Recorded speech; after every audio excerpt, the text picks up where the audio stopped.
Hello students, welcome to this video lecturing on space forces. So this is one picture. In that you can see the one concrete foundation, and on this concrete foundation these columns are resting, and these are the forces acting on this column. And if you see the line of action of these forces, they all are parallel to each other. Means we will see the parallel force system in space. Or you can see also one image of an aeroplane, and the forces acting on this aeroplane are also parallel to each other. So means what?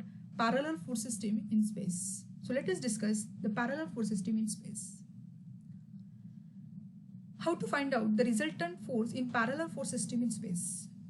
It's very simple. If a number of forces are acting in a different plane, and all the line of action of forces are parallel to each other and also parallel to the z-axis, if we see in this diagram, then we can also find out the resultant of all these three forces, because all the forces are acting in the z direction. So we can also understood that the resultant of that forces is also acting in the z direction.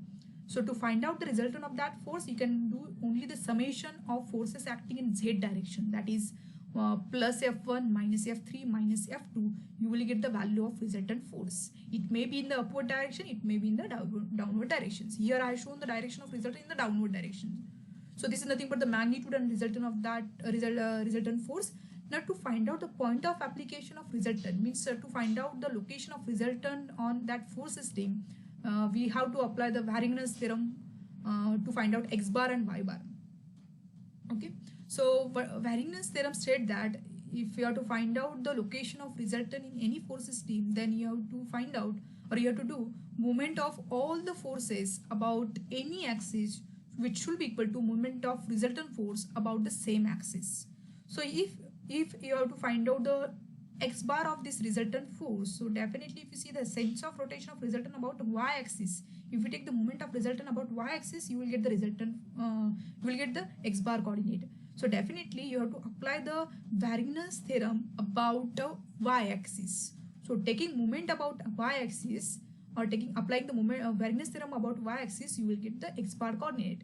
And to find out the y bar coordinate of the resultant force, you have to apply the Varinger's theorem about the x-axis. So taking moment about x-axis means moment of all the forces about x-axis is equal to moment of resultant about x-axis. When you apply it, then you will get the y bar coordinate of resultant.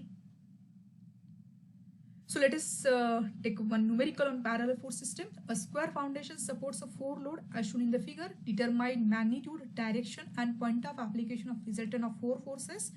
And this is the diagram for the question. This is one square foundation supporting these 4 loads for this 40 kN at A point, 12 kN at B point, 8 kN at C point and 20 kN at D point. And this is the x-axis, y-axis and z-axis, which is already given in the diagram. Now if you see the forces, the line of action of forces are parallel to each other, and also that line of action of forces is parallel to y-axis. So definitely you will understood that the resultant of this all force system also act in the y direction. Okay, so let us find out the magnitude of resultant force. So to find out the magnitude of resultant force, we'll use the condition of equilibrium, that is summation fx 0, and next condition will be summation. If you apply the condition summation fx is equal to 0, there is no force acting in x direction on this foundation or on this system. When you apply summation fy is equal to r, then definitely there are forces acting in y direction. So let us find out resultant force. You can directly add the forces acting in the y direction, you will get the magnitude of resultant, that is simply minus 40, minus 12, minus 8 and minus 20. You will get the resultant force is equal to minus 80 kilonewton. Now minus indicates what? Minus indicates that the resultant is acting in the downward direction. Okay, so this is all about the magnitude of resultant, and this is nothing but the direction of resultant. Now let us find out the point of application of resultant. Now this is the point of application of resultant on this system. Now this is the resultant is also parallel to y-axis, so its y coordinate will be 0, only the x and z coordinate of that resultant will be there.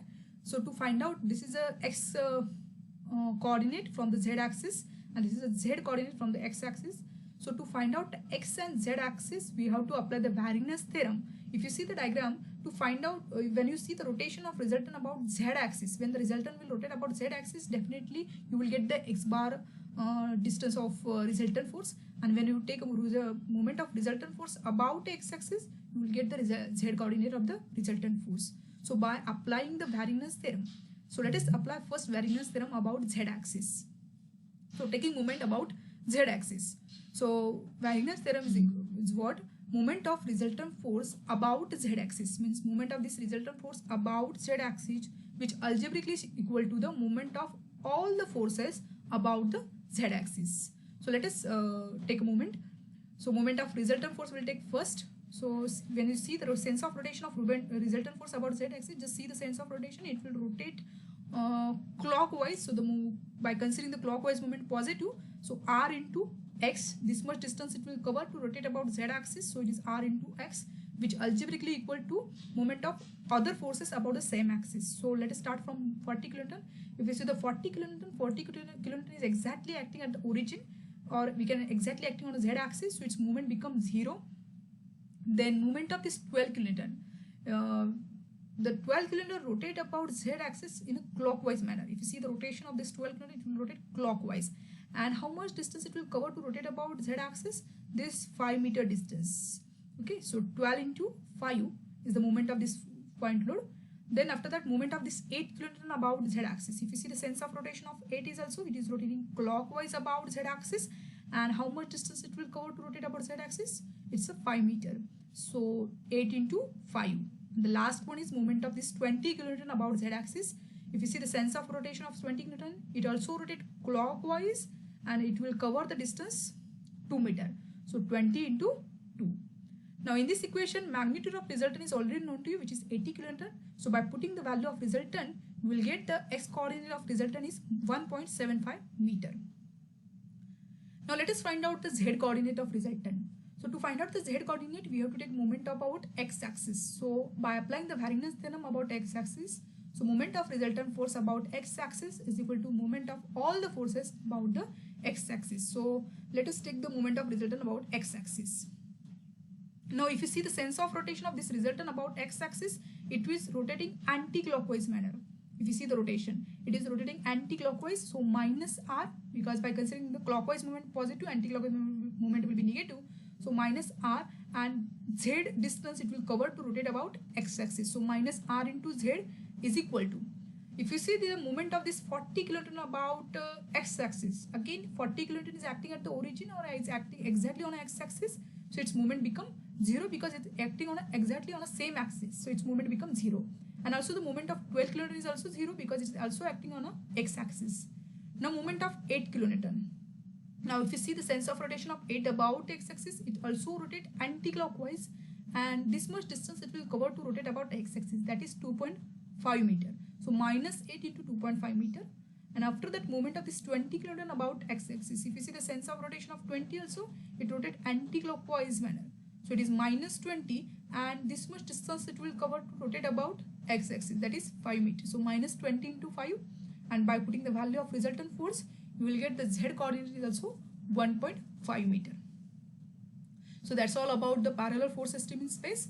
And so this is the magnitude of resultant, 80 kilonewton. This is the direction of resultant, and this is the point of application of resultant. So the parallel force system in space is very simple to understand.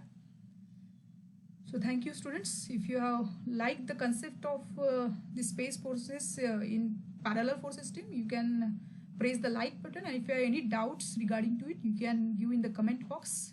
Thank you.